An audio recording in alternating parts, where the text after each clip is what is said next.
Hi, everyone. I am very excited now to introduce Heather Smith. She's the CEO of StoryFile. You may have seen her company profiled recently on 60 Minutes.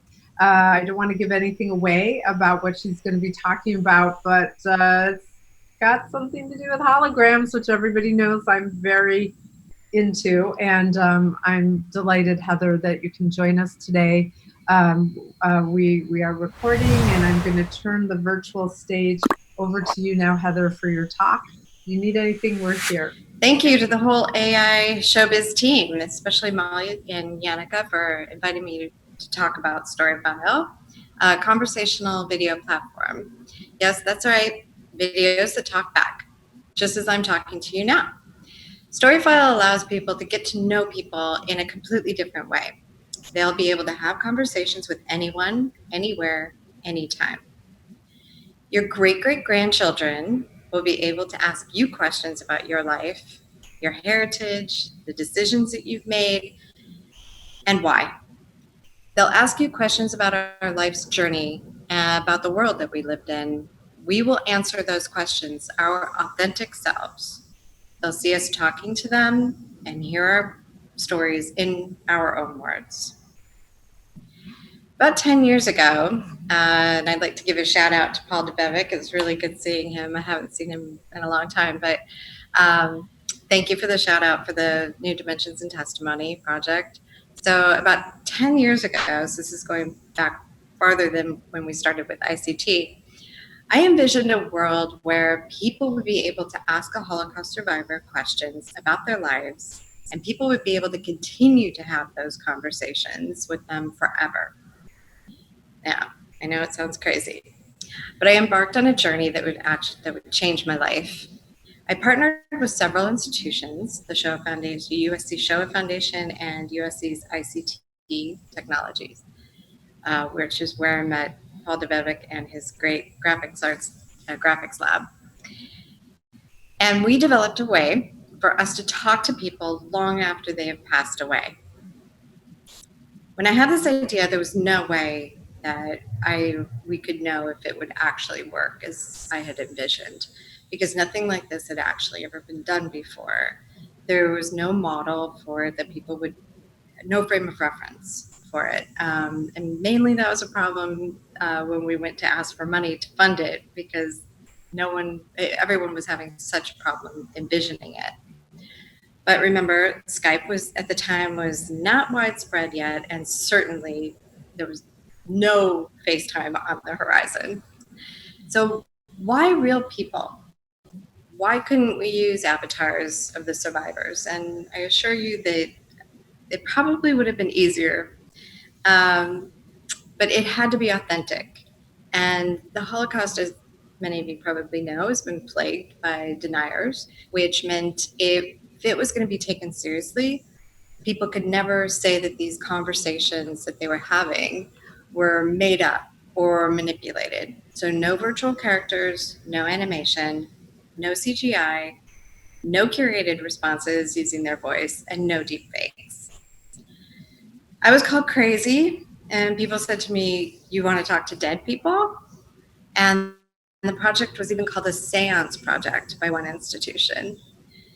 As funny as that seems now, it was difficult. It was a really difficult time, but I was still determined and a little bit naive enough to think that I could actually make it happen.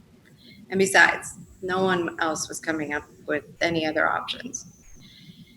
These people had taught us so much. The world still needed them to share their experiences with us. And if they weren't making a difference, then why would people keep asking them to come tell their story year after year? We were 5 years into the project, and then something changed. Finally, I saw hope in a 13-year-old boy.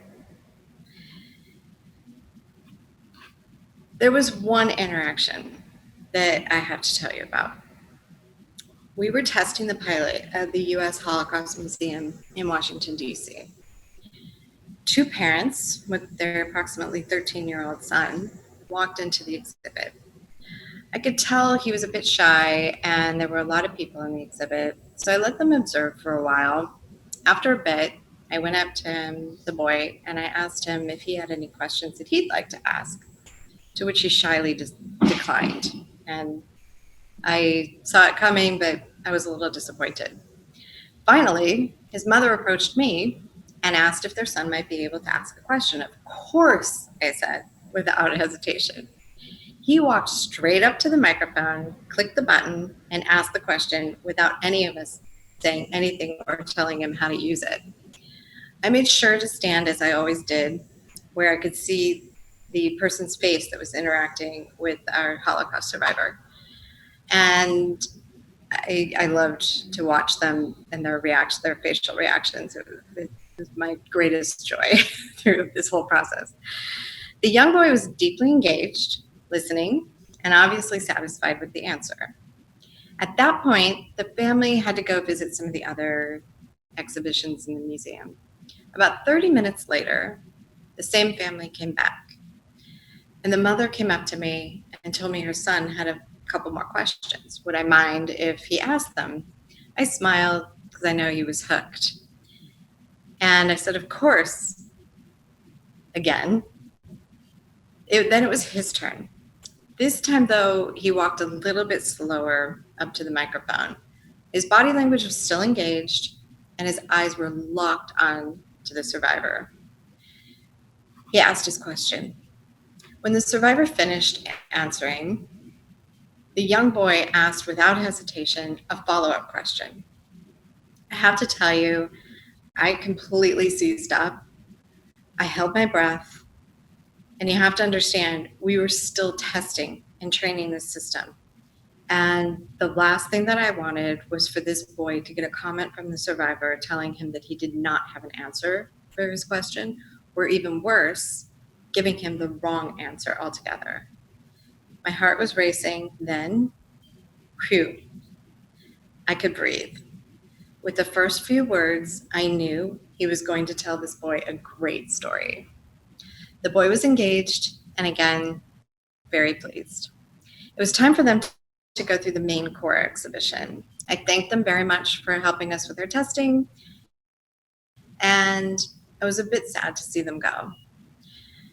An hour and a half later, I was shocked as I turned around, and in the exhibit, I saw his mother and his father and him back. She told me that they had just come out of the core exhibition, and the first thing their son said to them was, I have another question for Pincus. I got chills. Would he mind if he asked one more question? I said he would love to answer as many questions as he has. The young man approached the microphone confidently and said, Pincus, did you ever want revenge? After going through the core exhibition at the U.S. Holocaust Museum, the one thing that child wanted to know and to understand was whether or not Pincus, after all he had gone through, if he wanted revenge for what happened to him and his family. Pincus responded with a beautiful answer about how he did not want revenge, how revenge is an angry, evil emotion that would not have brought his family back or helped rebuilding his life. But instead, he wanted justice, but never revenge. I thanked them again and told him to always stay curious and never be afraid to keep asking questions. Thinking about and telling this story always makes me cry. Why?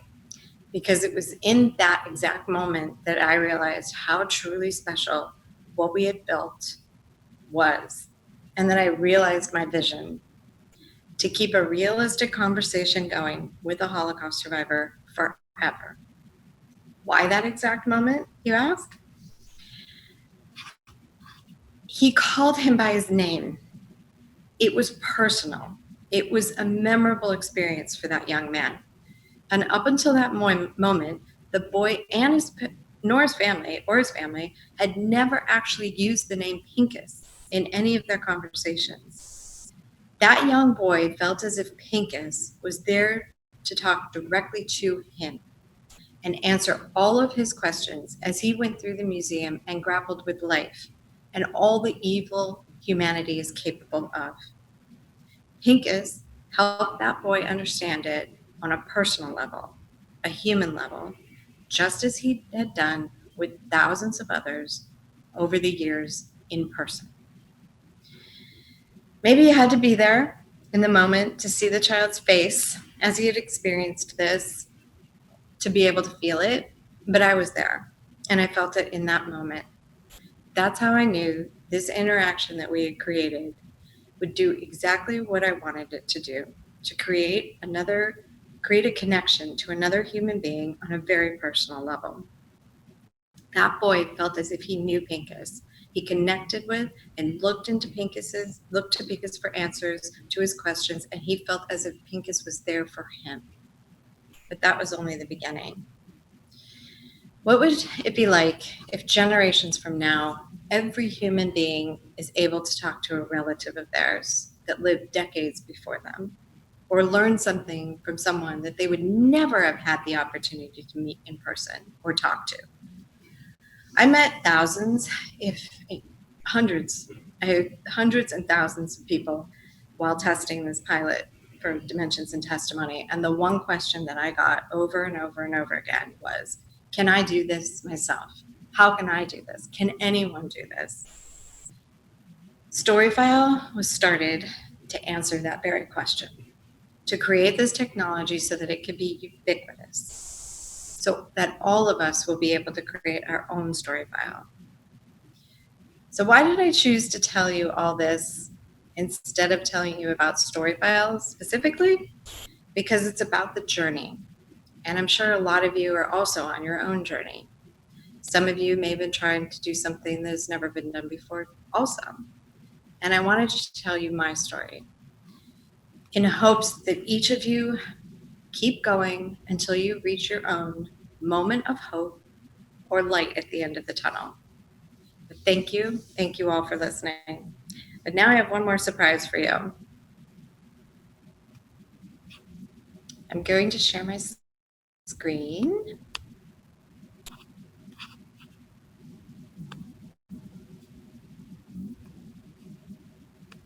Okay, here we go.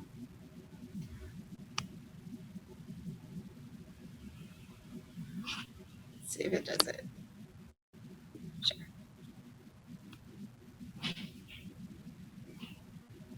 Oh,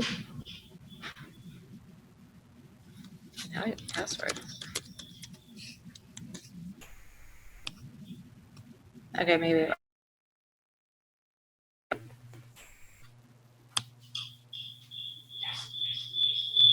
Yeah?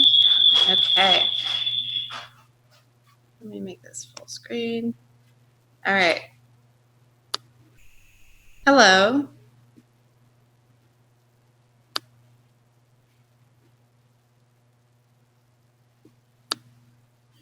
Hello. Hello. What's your story? My name's Terry Virts. I was a pilot in the Air Force. I flew F-16s. I was an astronaut for NASA for 16 years. I spent 7 months in space. And I am a speaker and an author now. I'm a dad. I have kids. And my goal is to hopefully make the world a better place.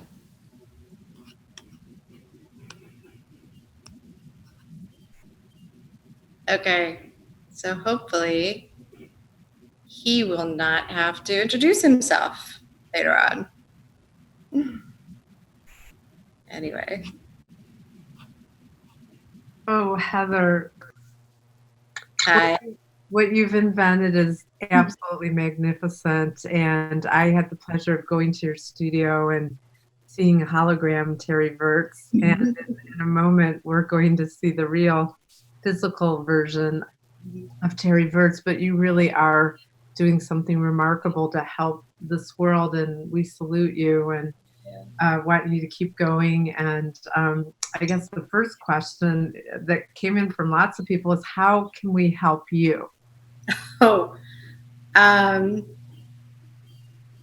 are a lot of ways, actually. Right now, we're going to be launching our beta app on the iTunes Store. And soon that will have a record your own. So the very question that I asked Terry Birds, they'll have a script. What's your story script? And we need feedback from everyone on what they didn't like, how the experience was, what they'd like to do, what they think would be cool, and just to populate it with everyone's stories so that we can all talk to people that we would never actually have the opportunity to meet in person. What if someone comes to you and wants to become a StoryFile? Walk us through. I know you discussed some of this in your talk, but could we approach you and say, make me a StoryFile? How would we do that? Well, okay, so when I mentioned it being ubiquitous for everyone, if it was going to be ubiquitous for everyone to be able to do, they had to be able to do it themselves and record themselves. So our technology and our focus, especially with the Dimensions and Testimony project, our focus was always on the content and the story, and you telling your story in your own words. And the tech around it was somewhat ancillary. I hate to say that for Paul DeBevic's team, but I mean, we used the technology to allow people to engage with the content. So StoryFile is all about collecting that content. If people want to do a StoryFile and they want to be put into a holographic environment, like one of your favorite companies, Portal, does, that we would probably suggest that you do that in a professional StoryFile studio, which we do have one right now that's working up and running in Los Angeles to create professional StoryFile content for enterprise or companies and different verticals, too numerous to mention right now. But that you'd probably want to happen via the professional route.